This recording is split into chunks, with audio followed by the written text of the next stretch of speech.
Welcome back, everyone. I'm the Bad Luck Gamer, and we're back with another archetype dedication. This time, one of the archetypes from the Book of the Dead. I believe this is the first one from Book of the Dead. Today, we're actually going to be talking about the Exorcist, and while this archetype in particular, I feel is a lot more on the specific side of archetypes, it's very interesting, and I would say that if you're interested in a character-defining archetype, this is the one to listen to.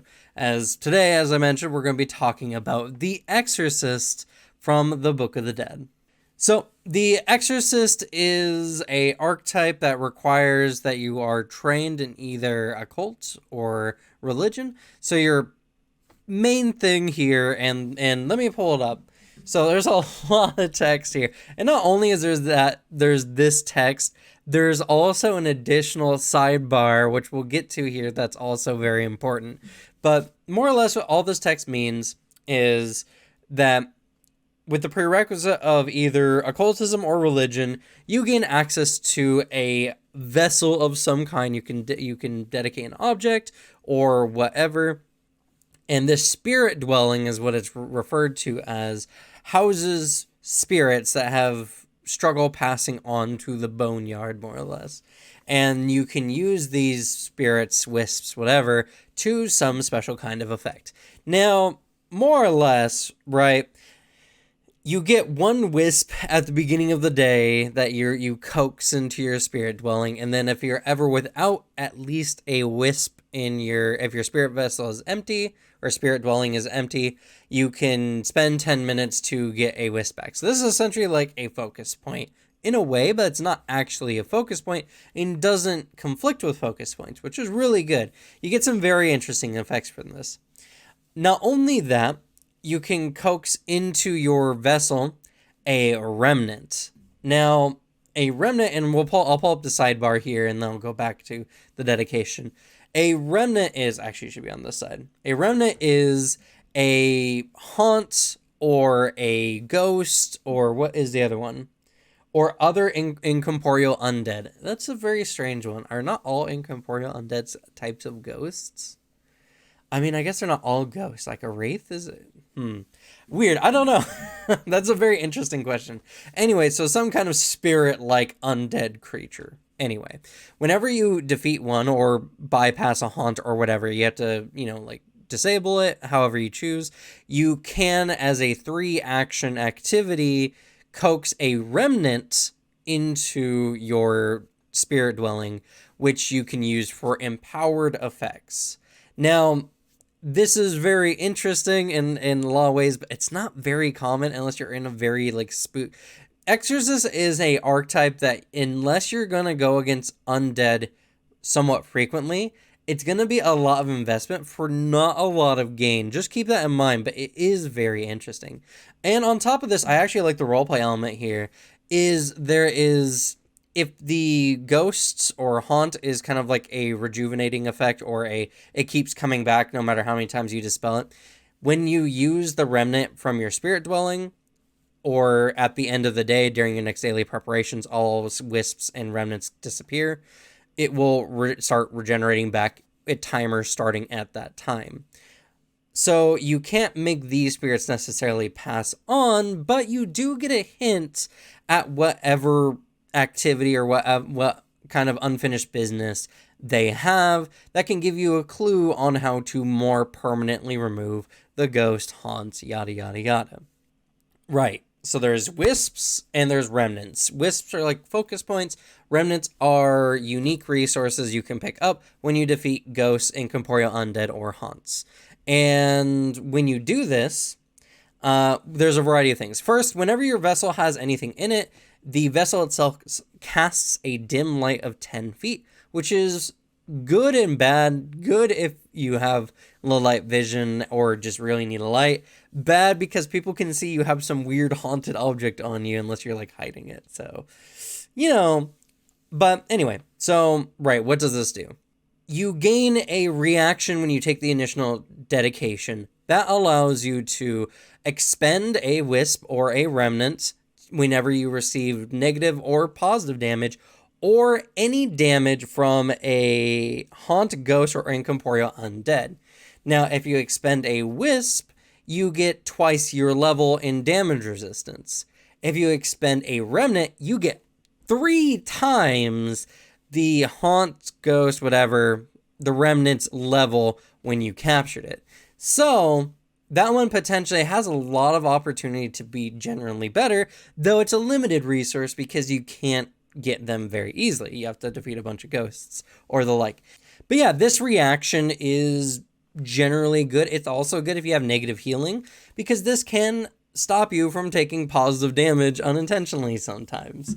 And it's something that you could even have a situation where you're an undead pretending to be a human, and you can expend a wisp when you drink like a healing potion to at least mitigate some of the damage that you're receiving, which I do think is kind of cool, honestly. But that's just the initial dedication. It gives you something, and no matter what, even if you aren't running into ghosts regularly in your game, as an extra like non-focus point, your wisps, you can negate negative, positive, or incorporeal ghost, undead, haunt energy as a reaction, which I think is interesting. Very specific, but interesting. And negative damage is actually somewhat common. So having the negative damage resistance is really not that bad. The next feat here is Cast Out, and something I forgot to mention with the initial dedication. This is a 4th level archetype dedication, so if you're using the bonus archetype rule, this might be a little bit of a rough one, but you get your next feat at 6th level, so, even if you're allowed to get the first one at level 2, you're still going to have a gap no matter what you do, so this is a hard one, but anyway.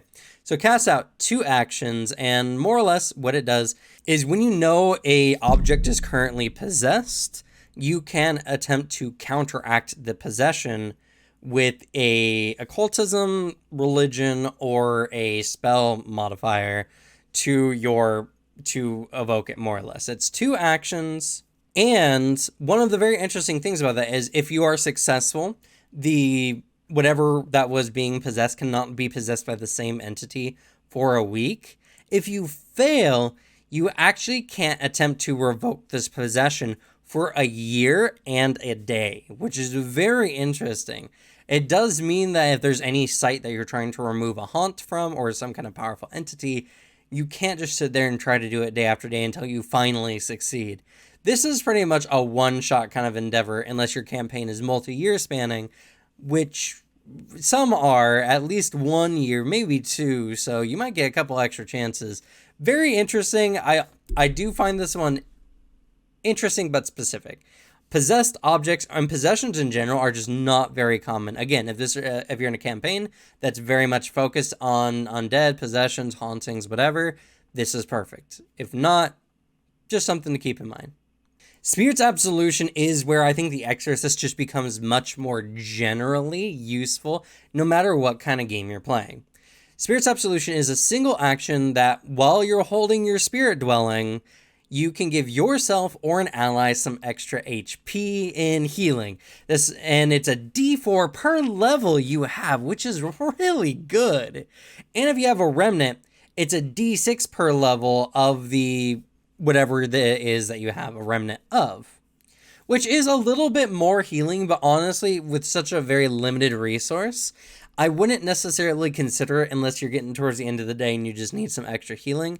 And this is kind of like a slightly worse lay on hands in a way, because again, you can coax a wisp into your vessel as a 10-minute, activity. So it's essentially a focus point that allows you to heal. It's a really good ability. And no matter what game you're in, this ability can be really, really handy. Even if you don't really have that much access to remnants, as the additional die up only gives you a minor, average die increase in health. Regardless, I do think this is a really good feat, not one you should miss when you're picking it up, because honestly, these kind of feats are what make the Exorcist really, really good. Spirit's Anguish is the attack ability that you can get as an Exorcist, more or less.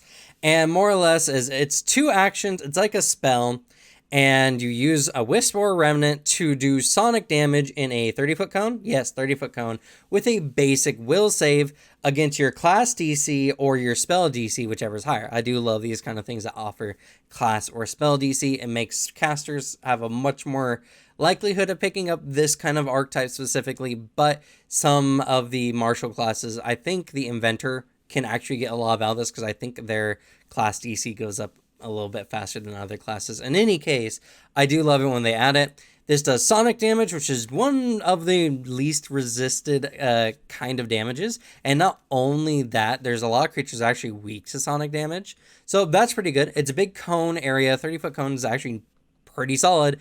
And it does a D4 per level you have, or a D6 per level of the remnant that you have in your spirit dwelling, depending on which one you use. This one is also really good. It's a good attack option, and it's a good area option if you're playing a class that doesn't normally get good area options, like the Thaumaturge, actually. Unless you're using spell scrolls from like the Scroll Savant stuff, this is a good way to add some area damage to your list. And sonic damage is just a really good damage type overall, so I actually really like Spirit's Anguish. Spiritual Sense is in a list of feats that I just don't like how the game initially goes because I find that it's just hard to implement. So what it does is whenever you come close to a creature that's on the ethereal plane or in possession of an object, you have a chance of noticing them. The GM will make a secret check for you to notice the creature and will let you know if you find them or not. Not only that, but this allows you to detect whether an object is possessed if you're within 30 feet of it as well. And whenever you detect any entity, whether it's in a possessed object or on the ethereal plane, it becomes hidden to you and you learn its location. Now, I don't like these kind of feats because rules is written, one, this is something that the player has very little control over how it works in general. The player doesn't get to make the rolls. The GM does. I don't like secret rolls. I think it takes dice away from the players. And there's a lot of secret rolls in this game. I mean, I understand the purpose of them and like the general like surprise, I guess, that can come with them. But unless a player is like constantly notifying you that they have this ability, as a GM, you're managing so much stuff that you're just not likely to remember this kind of stuff. So it's something that I think this feat can be really good. Again, very campaign specific in my opinion, but I do like some of the implications of it. I just think that secret checks and stuff like this in general just puts a lot more work on the GM and is so niche that the GM is just likely to forget that you even have this feat anyway. But I do think it has a lot of real good potential depending on the kind of campaign you are in. Blind Fight is the same as all the other martials that pick up Blind Fight. What it does essentially is if a creature is concealed to you, you do not need to make a roll to hit them. If they are hidden to you, you only need to make a DC 5 flat check to hit them, and you never are flat-footed to a creature due to the creature being hidden, though you can be flat-footed to a hidden creature if it does something else like fainting you while it's invisible, which I guess could be a thing if it metagames and knows that you have Blind Fight, or I guess just recognizes that you do and can do so in later fights. In any regard, one of the cool things about Blind Fight is if you are next to an undetected creature, like adjacent to, you instantly know that they're there and they become hidden to you, which I think is really good. And I think this is, I mean, besides the obvious implications of Blind Fight is just good for removing concealed conditions, which concealed conditions, I have to add, are really common in this game, actually. And a lot of enemies make a lot of good exploits of this. Not only that, but if you're fighting in darkness, which is another very common environmental effect, this has a lot of benefits there as well. So if you're a martial, Blind Fight is a really good pickup, especially as a bonus archetype feat, since normally you can only get this through like a normal class feat line. But if you're a spellcaster, it's okay. I mean, being able to see creatures who are concealed to cast your spells on them is easy, but like a lot of area spells and a lot of other kinds of spells, I mean, the flat check can be terrible. It does have some good effects. I don't know. This one, I think it's good, but I think it just doesn't really make what is an exorcist, you know? Enticing Dwelling is essentially a second focus point or a second wisp. You get 2 wisps whenever you start your day during your daily preparations and whenever you try to coax wisps into your spirit dwelling. So pretty good. I actually really like this one. Sense Evil. I have never been a big fan of Sense Evil like Feats, and this is the same one as the Champion. So the general rundown is you get a sense for a powerful or overwhelming kind of energy. Now, I'm going to pull up here the Detect Alignment spell. And right here, we're going to see, I'm going to pull up what Detect Alignment does. I'm going to pull up the aura chart. This alignment chart means, what it is that you're trying to sense.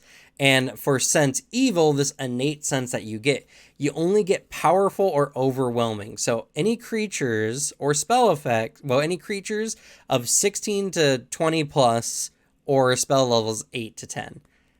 That is very uncommon and very late game.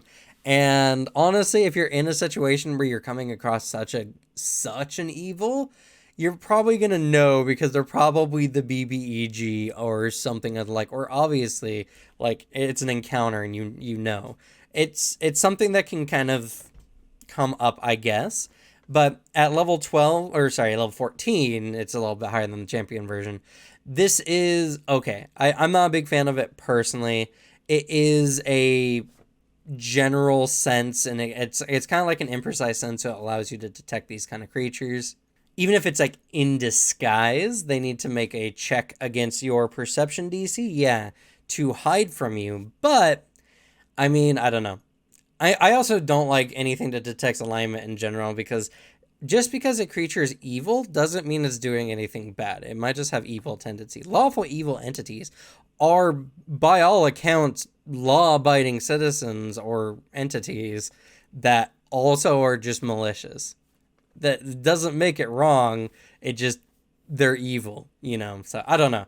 This is an okay one, but I feel like it's just not going to get a lot of use.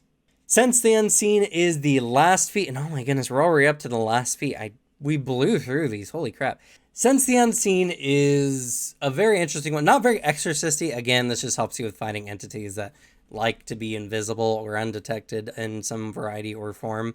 But what it allows you to do is that when you seek, if you fail the check, you can use a reaction to make the creature become hidden to you. That's mostly what it is. It's not anything super fantastical, and he uses a rule set that I don't personally like to use a lot, because essentially how seeking works in the game is you either pick a 15-foot burst or a 30-foot cone to look for the creature in that area.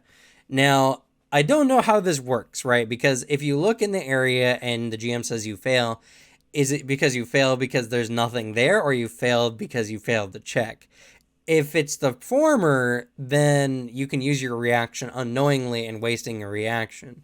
If it's the latter, then you know something's there and you will just use the reaction because it will make the creature hidden to you. I like the second better because it does make it so that you're not wasting a reaction and you're actually getting some use out of this feat when it comes up. But I don't know. It's such a weird game when it comes to something like this. And fighting some invisible creatures can be really difficult, honestly. So I don't know. This isn't very exorcisty, and I think that we'll end it here. This is pretty much where the Exorcist has some really interesting abilities. I really wish they had done more with the spirit dwelling overall. If I was to pick this up as like a bonus archetype or even just in a build, I would just pick all the spirit dwelling things and be good with it. Some of the other ones are just very situational, very niche. Like being able to heal yourself, being able to do damage, those are really good. It's when it comes down to these situations of, if you come across a powerful level 16 entity, you know it's evil. It's like, okay, probably I would know anyway. Or, blind fight, which I do think is good. It just doesn't feel very exorcisty. So with the spirit dwelling abilities and how it can factor into the roleplay and how you play your character, I do think there's a lot of really good stuff in the Exorcist. There's just all this extra stuff for dealing with invisible creatures or sensing possessions or everything like that I feel just fall a little bit more on the niche side. You can get some use out of them if you're in the right place and the right campaign with them. But overall, I do think like the Exorcist is like a half and half. Half of it I think is good as a more general kind of archetype. The other half is just good only when it's in a very specific kind of campaign. So I don't know. I think this is a fun one. I do like the Exorcist, and I think this can really make your character. This is character defining. Picking up Exorcist can really change how your character's like modus operandi works, what they're about. I mean, it has some really big narrative pull. So I do like this archetype. There's just a lot. I just wish they added more that was more specific to the archetype rather than kind of picking some feats from other things that were just for dealing with invisible creatures, because I mean, that's not necessarily what an Exorcist is about. But anyway, that's going to be it for me. Thank you all so much for watching. And if you enjoy, please leave a like. I forget to plug this all the time. I'm sorry. Leave at least a like. If you want to see more like this, you can subscribe. We do videos like this every week, archetypes every week, or I try to anyway. I'm also producing videos on other games besides Pathfinder 2E. So if you are interested in some of the other games that we've looked into, check out the channel down below. But with that, that's going to be it for me. Thank you all so much for watching. Good luck with your games. Leave the bad luck to me. And I'll see you all next time. Bye.